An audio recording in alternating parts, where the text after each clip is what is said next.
आप देख रहे हैं जेसी टाइम्स और मैं हूं आपके साथ कोमल गोस्वामी। आइए नजर डालते हैं आज की खास खबरों पर। उत्तराखंड की नैनीताल हाईकोर्ट ने हल्द्वानी में रेलवे की 29 एकड़ जमीन पर अवैध कब्जे को गिराने का आदेश दिया है। इस आदेश के बाद करीब 4000 से अधिक कच्चे पक्के मकानों को तोड़ा जाएगा। सुप्रीम कोर्ट ने उत्तराखंड हाईकोर्ट के आदेश पर रोक लगाते हुए कहा, 50,000 लोगों को रातों रात नहीं उजाड़ सकते।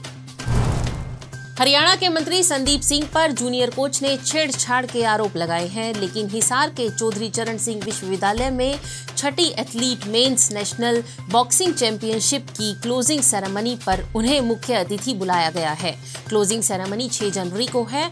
उधर गुरुवार को दिल्ली के गांव झड़ोदा में सर्व खाप महापंचायत हुई। इस दौरान ऐलान किया गया कि धनखड़ खाप द्वारा जो अल्टीमेटम दिया गया है उसे सरकार दरकिनार करेगी तो फिर किसान आंदोलन की तरह सड़कों पर उतरने से भी गुरेज नहीं करेंगे और हरियाणा के तमाम मंत्रियों का बहिष्कार किया जाएगा। हरियाणा के नारनौल में डोसी के पहाड़ को पर्यटन केंद्र के रूप में स्थापित करने के लिए पिछले कई दिनों से चल रहे स्थानीय विधायक के प्रयास अब सफल होते प्रतीत हो रहे हैं। अब national highway logistic infrastructure corporation द्वारा इस पहाड़ पर रोपवे बनाने के लिए एक एजेंसी का सर्वे करने का काम सौंपा गया है। हरियाणा में गन्ने के रेट न बढ़ाए जाने की मांग को लेकर पिछले काफी दिनों से किसान संघर्ष कर रहे हैं। कई बार किसान सरकार के खिलाफ रोष प्रदर्शन कर चुके हैं। गन्ने के रेट बढ़ाने को लेकर गुरुवार को भारतीय किसान यूनियन चड़ोनी ग्रुप द्वारा शुगर मिलों में 2 घंटे के लिए कांटों को बंद करके रोष जताया गया। मनी लॉन्ड्रिंग केस में तिहाड़ जेल में बंद दिल्ली के मंत्री सत्येंद्र जैन पर जेल अधिकारियों ने धमकी देने के आरोप लगाए हैं कि बाहर आकर सबको देख लूंगा। अफसरों ने डीजी जेल से की शिकायत। केंद्र सरकार ने भारत के लिए इस्लामिक स्टेट में भर्ती करने वाले अहमद अहंगर को गैर कानूनी गतिविधि रोकथाम अधिनियम के तहत आतंकवादी घोषित कर दिया है। अहंगर फिलहाल अफगानिस्तान में है और इस्लामिक स्टेट जम्मू और कश्मीर के लिए आतंकियों की भर्ती करने वाला सरगना है। अमेजॉन इस महीने से 18,000 से ज्यादा कर्मचारियों की छटनी करने जा रहा है। बीते कुछ सालों में अमेजॉन ने बड़ी संख्या में एम्प्लॉयज की भर्ती की थी, लेकिन अब मंदी की आशंकाओं के बीच कर्मचारियों को कम किया जा रहा है।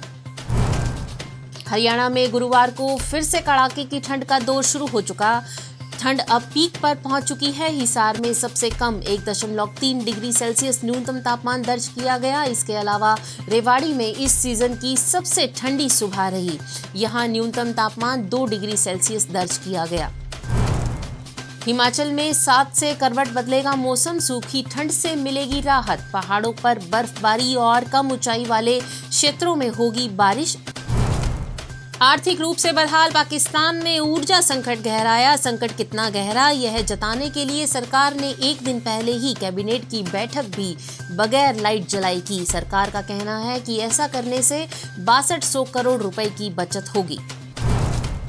बात जेसीडी विद्यापीठ की। जेसीडी इंजीनियरिंग कॉलेज के कंप्यूटर विभाग के प्रथम सेमेस्टर के छात्र मोहित तायल को यूट्यूब पर उसके तकनीकी चैनल की लोकप्रियता के लिए यूट्यूब द्वारा सम्मानित किया गया है। ज्ञात रहे कि यूट्यूब पर 1 लाख सब्सक्राइबर होने पर सिल्वर बटन प्रदान कर दिया जाता है।